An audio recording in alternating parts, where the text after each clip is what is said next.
Kia ora tātou katoa, ko Ginny Badley tuku ingoa.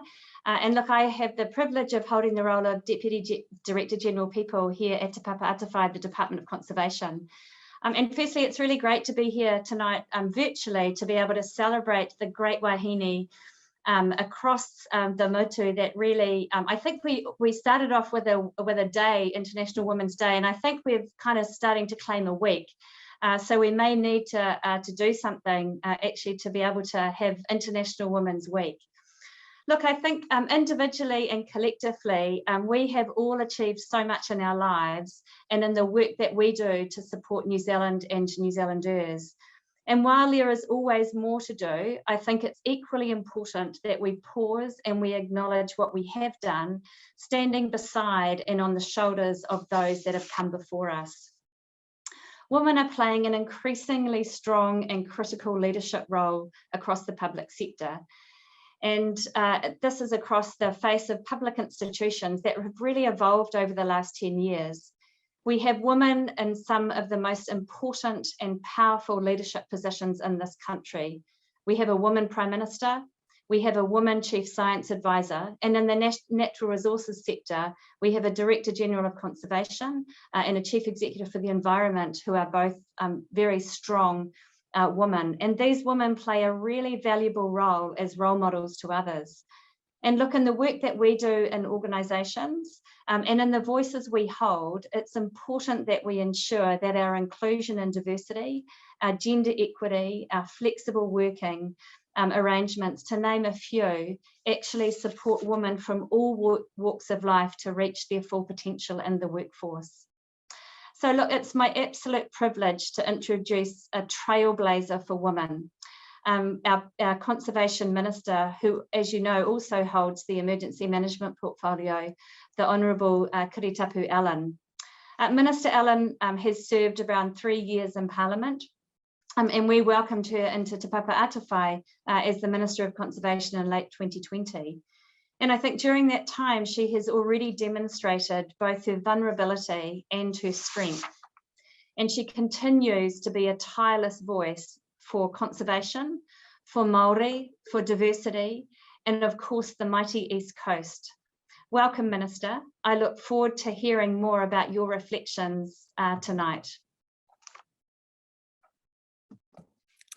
Kia ora, Jenny. Otira, kia koutou, ngā māreikura. I rungi I te rorohiko I te pō nei, kai te mihi kia koutou. Tuatahi mā koe e tuku e mihi kia koe Anita, te kai whakahaere o tō tātou nei pō, mō te rōpū, te aka wahine o Aotearoa. Otira, kia koutou, ngā māreikura, I rungi I a tātou, I waingana I a tātou, e whai ara te tūranga, kai te mihi kia koutou, mō te sisterhood.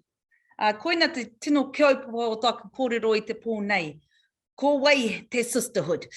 And it is the sisterhood that I refer to frequently in my own journey, but it's also the sisterhood that has my back after a crappy day. It's the sisterhood that I lean into when I want to have celebrations, and it's the sisterhood that who knows, you know, there might be a few kids running around the background.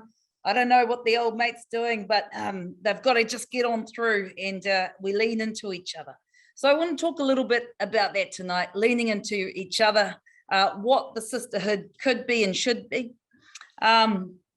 And there's this great song. I used to go spend a lot of time with leaders from around the world when we were younger, come from all over the world, from different countries to I guess, really wānanga, what leadership was. But one song that stuck out for me that's been going through my mind as I prepared my remarks for tonight's speech was, I want to lift my sisters up. I want to lift my sisters up. I want to lift my sisters up, because they are not heavy. Lift them up, lift them up, lift them up now. I won't keep going up that song, but that's a song that I guess really struck a chord with me when I was preparing my remarks tonight. As you'll know, because you are incredible public sector servants, folks like me have incredible people write speeches for us frequently. And I had that, and I was going through the notes that I had prepared, and I decided I really wanted to, I started to go deep into, well, yeah, actually, what is it to be a leader in today's time, and particularly for you all across the public sector. And I guess my mind went into a couple of different paths. Here, as we're talking about climbing or leaning into your careers and supporting more and more women into influential roles, we're talking about institutional leadership. So I want to have I want to discuss that in a little way, because to me, leadership is so much more than our roles and our titles. It's the ability to be able to influence and assert influence over others to get to an end goal. And you can do that whether you're the cook in the kitchen. The woman I look to most out of anybody in the world is my grandmother, Kiri Tapu. She raised 11 strong children. Her dream was to one day chair a meeting. She never got there, so I took that one for her. But leadership, as we all know, I'm speaking to the converted, it can occur anywhere, any place. But there's a couple of things, I guess, that I thought I might share tonight from my own journey. One, I think that leadership takes, or falling into leadership positions, it's a little bit of luck, a little bit of your own personal tenacity and gumption. And then there is the part that I want to start with talking about tonight, a real clear, intentional commitment to grow leadership at upper echelons. And so as has been described, thank you, Jenny, for your kind remarks, and to others who have pulled this together. What I really liked about the invitation to speak tonight is that there is a clear intent, and there has been the pulling together of incredible women from across sector to lean into an organisational form to pull wahine up through the ranks, to do that collectively, to build relationships, to allow yourselves to shine in various environments, etc. But it takes a real cogent plan. So I came into Parliament in 2017. I'm a member of Parliament, as you all know, and a cabinet minister. I'm a member of Parliament and I'm a cabinet minister by dint of design, not my own. By dint of design, as Ginny said, of all of those women and sometimes men that have gone before us to ensure that people like me are at a table. They have sometimes moved themselves out of spaces. They have ensured to slingshot people like me into spaces. And on top of that, when we got absolutely slammed for having such a clear design of wanting to diversify the leadership table, they stuck to their guns and they kept to the plan. In my own party, and I usually wouldn't talk party things in an environment like this, but I want to lean into it a little bit, because my caucus at the moment, we are 55% of our 65 members are wahine. There was this mantra, a friend of mine, another member of Parliament, Anahila Kongangata Suisui Ke, she was the chair of our Labour Women's Caucus. She used to have this mantra everywhere we'd go, 50-50 by 2020, 50-50 by 2020. It was this mantra that became kind of like aligned with her. Okay, got it, sister, you want 50% women by 2020, the election. This is on the back though of a campaign that started in 2013. It's when the Women's Caucus within the party, they really decided to push for wanting to have more and more women at the table, and in winnable positions and all that sort of stuff. They got slagged off, and you'll remember the things of the likes of the man ban, perhaps, if you've been around in the system for long enough. We got slaughtered for, banning men and not putting people up by merit, blah, blah, blah. All of that kind of happened. But those that had that vision of seeing that leadership table, or their leadership table, diversify, they stuck to the gun, stuck to the plan. And now, it took quite a few years to come into fruition, but we got there in 2020. So I think there's two things that probably I wanted to note about that, is that I am so privileged to know that I occupy the positions that I do, not because of my incredible raw talent or amazing attributes or anything, but because so many other people have paved the way, have been intentional about bringing voices that are different to theirs to a table to which they have only previously occupied. And so I commend this rōpū of fantastic women to be able to continue to collectively grow, collectively impress upon the necessity for being able to share the table with others. I note one of our ambitions when we came into government, for example, was that we wanted to see 50% of a woman chair state sector organisations and entities, and that was achieved in, I think it was 2020. And also we've seen the diversification of leadership at the top within some of our organisations, CEs, and as Ginny rightly mentioned, you know, in the natural resource cluster, of which I'm a part of as a Minister for Conservation. Actually, two of my entities have fierce women. I've got Penny Nelson, who's the first ever woman for the Department of Conservation, has just been appointed this year, and Vicky Robertson for Ministry for Environment. We're kind of forming this fierce little group of wahine with the likes of Ginny and many other, and our kahui, you're right about our Chief Advisor, Science. So there's just it's this growing change at the top, and we talk about it and we're proud. I also too want to talk about, so there's the institutional kind of components. It takes a clear plan in order to get somewhere. The second thing I wanted to talk about was leadership. I really struggled when I got the brief, and when I made myself really think about leadership last night. I was sitting on the couch going, oh, what is leadership? I found myself Googling, what is leadership, watching inspirational speeches, etc. I think what puts me off, I don't identify with that term. I don't like it. There's something about it, you know, the symbolisms of heroism and, you know, this top, you know, kind of going into war. I actually got this, I was going to do some Māori stuff tonight, and I got sent through some, you know, breakdowns of what leadership it is. You know, it's really at the front, etc., etc. It doesn't really resonate for me. And I really like this quote. I'll tell you a couple of things here. So I leaned into my sisterhood and I put it out to the Women's Caucus amongst my colleagues. I said, guys, gotta give us yarn tomorrow night to public sector folks. You guys are obviously best placed to know some of the challenges, tribulations, and how the heck did you get there?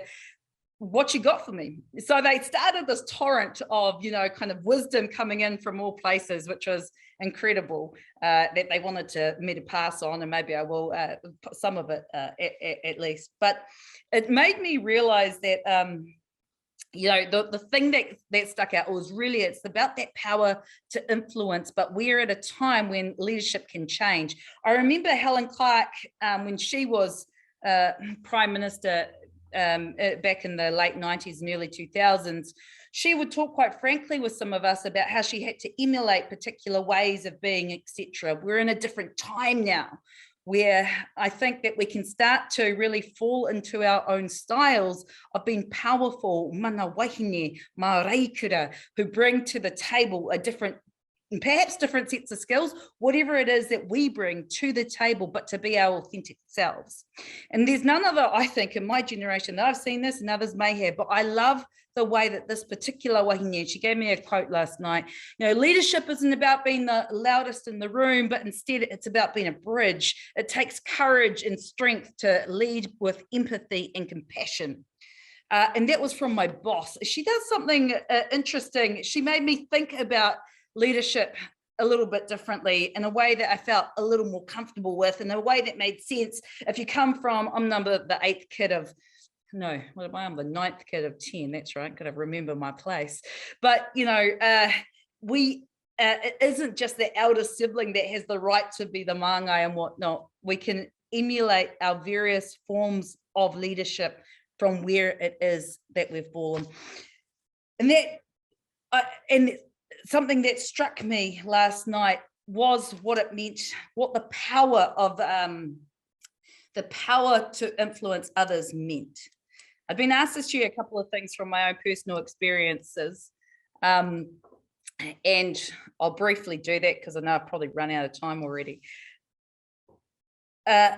about what it is to create space for others, and taking people along with you. When I just mentioned I was the 9th of 10 kids, born in rural New Zealand, dropped out of school when I was 16. My aspiration was to first work at every KFC in the country, and then following that, I wanted to work at the mill, which is just down the road. That was a great job. It paid well, and it was what everybody I knew did. And so that was going to be a great life for me. I took a little detour, my own personal little OE, if you will, in Aotearoa, hitchhiked around the country, ended up in Auckland for a little bit, working at a bar. This chap would come in once a month on a Friday, and we would have these ferocious debates about everything under the sun on a Friday evening. I didn't know who he was, but we'd debate politics, we'd debate global politics. It was around the time of the towers, 9/11 and those types of things. And he would just sit there and tease me and push me and pull me. Turns out that chap was the dean of the law school at Otago, Professor Mark Hennigan. What he did, so one, he engaged with my mind. That was great. Two, he then forcefully started sending enrollment packs to my bar, because he could see what I considered was my potential, and he could see something else. He could see a couple of things, and we've had this debate, this discussion on many occasions now. He saw that I could play a role in places that he couldn't. He saw that I would never get to a table, because it just wasn't a table that was ahead of me in any which way or form. So he saw something and he pursued it, and he doggedly said to me, if you ever end up down in Dunedin, give me a call. I did, found myself in Dunedin, hitchhiked down there one summer. He swept me up, took me around the law school and showed me this world that I could only ever imagine. And a couple of months later, I was enrolled in law school, and that started a new journey. I think that there's something there, though, that about creating space for others. And when you see something, taking the time to create space for others. There's this fierce debate. I mentioned that I spoke with my colleagues last night about this contribution I was to make today. And I said, and one that it came back in so many different ways, how we need to slingshot our sisterhood through, we need to create space at the table. One of my colleagues, Sarah Pellett, she's the current chair of the Women's Caucus, she said, you can't just climb the ladder. You've got to climb the ladder, look up the top, see what's out there, and clear the way, work out what needs to be cleared the way, come back down the ladder, and then, trench, do whatever you need to do to clear out, batten down the hatches of that ladder, climb back up, and then pull people up with you. I love that, because it was such a visual image for me of what it is that we need to do.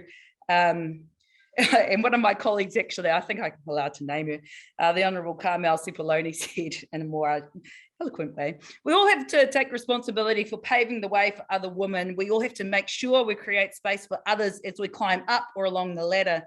Don't be that woman that didn't create opportunities for others. And so for me, that's such a powerful and an obligation that I place really heavily on my shoulders, constantly to be scanning the environments, who isn't at this table, or what isn't being brought to this table that would make us ultimately better, to make better decisions, or to be able to do what it is that we could do to enable more people to take a little part of that pie. Every single person that I know that has found themselves through whatever ways, forms, into leadership positions, the people I really genuinely respect take that obligation really seriously. Those relationships will last a lifetime and beyond lifetimes, often intergenerational. I can see amongst peers that when we look after each other, when we form the relationships like you all are doing through this network, and I really want to commend you, Anita, and all of your team for what you've done to create the space to connect and pull each other through. Doesn't mean you have to like each other all the time. I'm not talking about happy fest. But I am talking about seeing each other, respecting each other, and creating that pathway through. Anyway, I've got my partner in the background doing this, saying, wrap up, man, you're over your time. So I don't know if any of that was worth it. Thank you so much for giving me the opportunity, the chance last night, just to really reflect on what leadership looks like in our generation, as in our era. It's different, I think, than what young girls could see 10 years ago, 20 years ago. And as I went through the narratives last night, you could see that all of these speeches marked a period of time, and we're moving swiftly.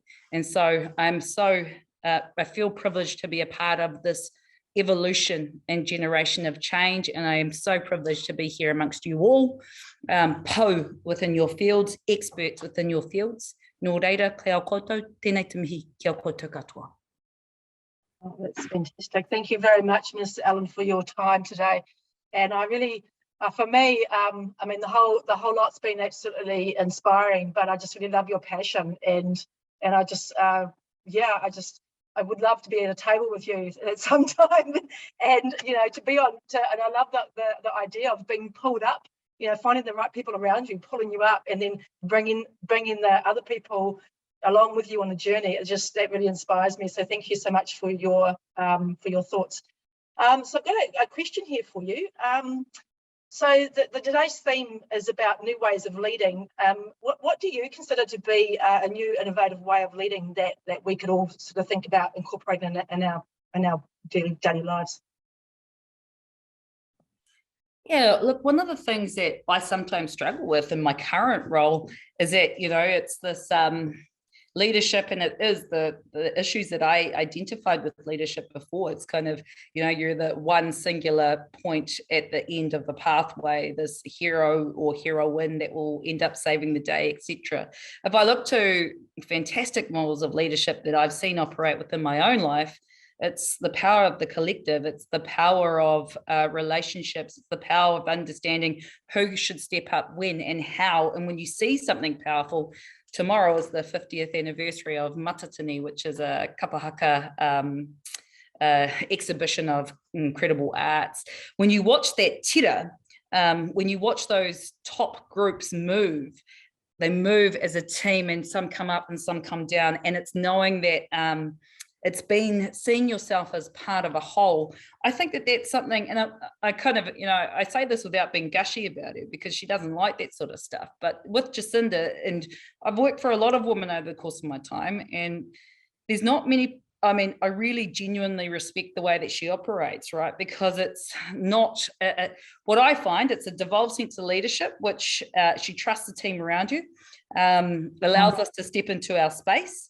I think that she's not afraid to show what sometimes could be characterized as weakness, empathy, those types of characteristics that sometimes, right or wrong, might be more attributed to women than men, but allowing us to lead in our own way and trusting our sisters around the table to occupy space in our own way.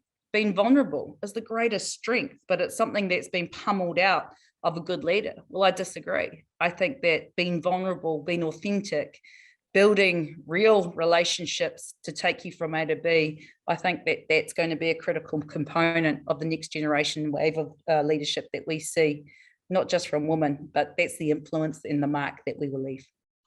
Absolutely, I 100% agree. That's quite inspiring as an authentic person that I am. So we have another question for you. How do we create space in the public sector where so many roles require a degree and set expectations of experience and progression pathways seem so obscure? Yeah, it's a great question. And I think there's a couple of ways to go. There's a couple of things.